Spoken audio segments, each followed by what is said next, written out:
or I'm sorry, 19 is the one you guys wanted to do. Find the numerical derivative of a given function at the indicated point. Is the function differentiable at the indicated point? So let me jot this down real quick. It's just like 17. So I'm not quite sure. Well, let's write it down, and maybe you guys just made a little error. So f of x is equal to 4x minus x squared, and we're interested when x equals 1. Okay. And so while I'm zooming in, let me reread that statement to you guys so that way we could kind of process that and get it to zoom in a little bit.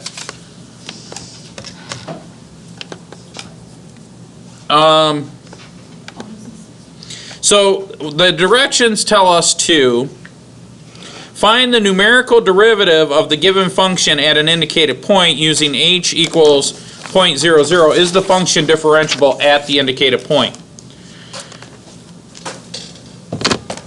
Well, graphically, we could determine if it's differentiable or not by looking at it. If there's a cusp or a corner or a vertical tangent, or what was the fourth one? A jump discontinuity, we'd have a problem. But this is just a quadratic equation that's flipped. Okay. And so when I plug in 1, it's defined. I mean, I don't really see a big problem. So let's go through the motions then and figure out what the derivative is using this process. So for problem number, which one was that, 19 or 20? 19. So the formal process is that we're going to take the limit of this as h approaches 0, but we're going to do this business. We're going to use this formula, f of a plus h minus f of a minus h all over 2h. Okay, so that's basically the same thing, but it's a little different. And then we're going to say that a is equal to 1. So now the way that you plug that in is that's really the limit as h approaches 0 of 4 times 1 plus 0.001. And I forgot to write this down, but h is going to equal 0.001. Okay? So that's my first part. That's 4x minus 1 plus 0.001 squared. Now that's just this part. That's just the first part. Then I'm going to subtract, and I'm going to clean this up a little bit. It ends up becoming like 4 times the quantity 0.999, because we're going to do the 1 minus. Actually, let's just write that out on a separate sheet of paper so I can have a little more room. So I'm going to say the limit, because I know if I take the shortcut it'll confuse you guys. So we'll say 4 times 1.0 plus 0.001 minus 1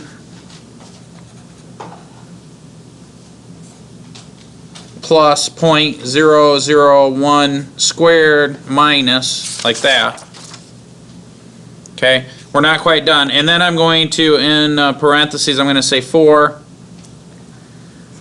1 minus 0.001 minus 1 minus 0.001 squared. And then all that stuff's in brackets.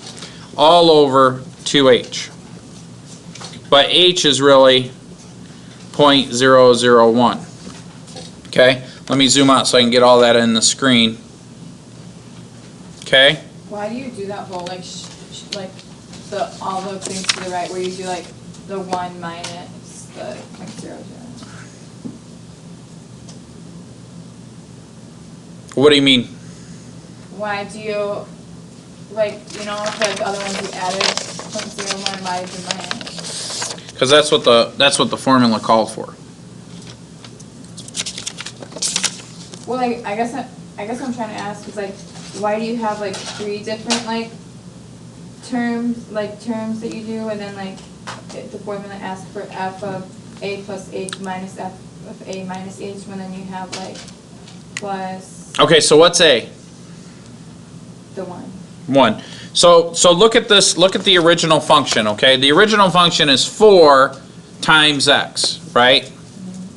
So I'm going to plug in f of a plus h. So I'm going to say 4, but instead of saying x, I'm going to say a plus h. And then the next term is x squared, so I'm going to say a plus h squared. And then the formula says a minus h, a minus h. Oh, okay. Does that make sense? So minus 4. Did that answer your question though, like where all this stuff's coming from? It's a good question. Is the last thing squared at the end? Yeah, let me I skipped a step and I probably shouldn't have. What is f of a plus h? Well, it's 4 times a plus h minus a plus h squared, right? Minus the quantity 4 a minus h minus a minus h squared, right? Following this formula, do you see what I did there? Yeah. All over 2h. Oh, okay. So now when I plug all that stuff in, I'm going to say the limit of h, or as h approaches 0 of 4, what's a? 1. What's h? 0.001. Minus, what's a? 1 plus 0.001 squared minus the quantity 4 times 1 minus 0.001 minus 1 minus 0.001 squared in brackets all over 2 times 0.001. So I skipped this middle step.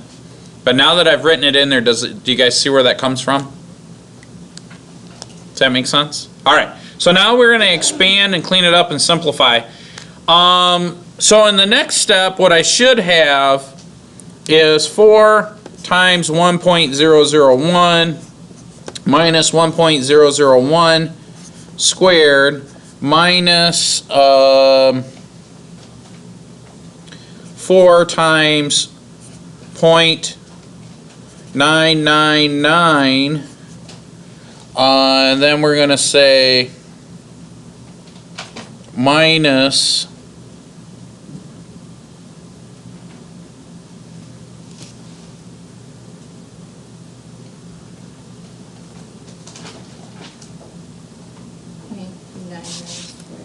well, I'm checking here. Yeah, that's right. So it's 0.999 squared all over 0.002. Now, if you clean that up and you plug that in your calculator, you'll get that the limit of this stuff as h approaches 0 actually equals 2.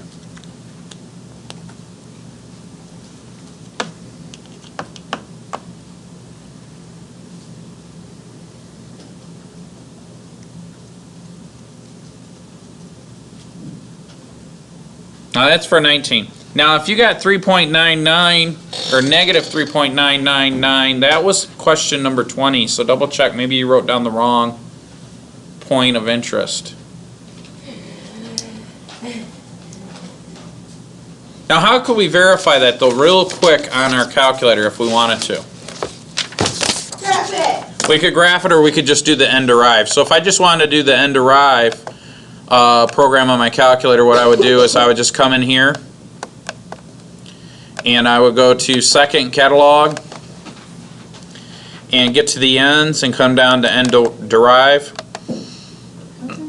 Oops, wrong screen. I want to be in mode.